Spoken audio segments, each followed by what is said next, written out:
आप लोग के एक चौथ माता की कहानी सुनाने जा रहे हैं। आप लोग प्रेम से सुनिएगा कहानी को और हुंकारी भरिएगा। चौथ माता, जो सुहागन बहनें चौथ माता की कथा प्रेम पूर्वक सुनती हैं और विधि विधान से पूजा करती हैं, चौथ माता उसकी सभी मनोकामना पूर्ण करती हैं और उसके पति को दीर्घायु का वरदान देती हैं। बोलो चौथ मैया की जय। मैं अब कथा प्रारंभ करती हूँ। एक बार पांडव पुत्र अर्जुन नीलगिरी पर्वत पर तपस्या करने जाते हैं। वहाँ तपस्या करते हुए उनको बहुत दिन बीत जाते हैं। उनकी कोई खोज खबर नहीं मिलती है। तो रानी द्रौपदी बहुत परेशान हो जाती हैं कि पता नहीं हमारे पति कहाँ गए। रोने लगती हैं, भगवान कृष्ण का आह्वान करती हैं, कहती हैं हे भगवान, हमारे पति पता नहीं कहाँ गए हैं और कोई उनका हाल समाचार नहीं मिल रहा है।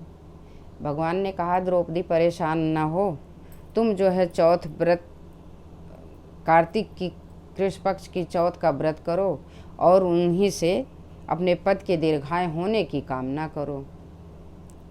द्रौपदी ने कहा कि भगवान, मुझे तो पता नहीं चौथ माता की पूजा कैसे की जाती है और कब की जाती है। तब भगवान कृष्ण ने उनको एक कहानी बताई। कहा कि एक बार भगवान शिव ने माता पार्वती को एक कथा सुनाई थी। वो कथा मैं तुम्हें बताता हूँ। महादेव ने पार्वती को करवा चौथ व्रत की महिमा जो बतलाई, वो कथा इस प्रकार है।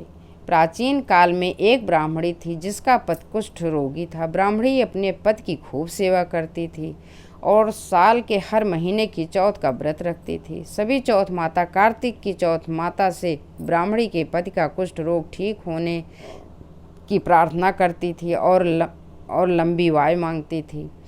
जब कार्तिक के कृष्ण पक्ष की चौथ आई तो ब्राह्मणी उस दिन व्रत रही, बहुत विधि विधान से पूजा किया। जब चांद निकला तो उनको अर्घ्य दे के वो अपना व्रत तोड़ने चली। चौथ माता प्रकट हुई। उन्होंने कहा कि ब्राह्मणी, तुम्हें क्या चाहिए? वो बोली, हे माता, हमारे पति का कुष्ठ रोग ठीक कर दीजिए और मुझे सदा सुहागन होने का वरदान दीजिए। चौथ माता ने कहा, ऐसा ही होगा। ब्राह्मणी ने कहा, हे माता, इस व्रत को जो प्रेम पूर्वक रहेगा और आपकी कथा को सुनेगा, उन सभी सुहागन बहनों का सुहाग अमर कर दीजिए। चौथ माता ने कहा, ऐसा ही होगा। जो सुहागन स्त्री मेरे व्रत को रहेगी, नियम से पूजा करेगी और चांद को देख के अर्घ्य दे के अपना व्रत तोड़ेगी, उन सभी बहनों का सुहाग अमर होगा। बोलो चौथ माता की जय।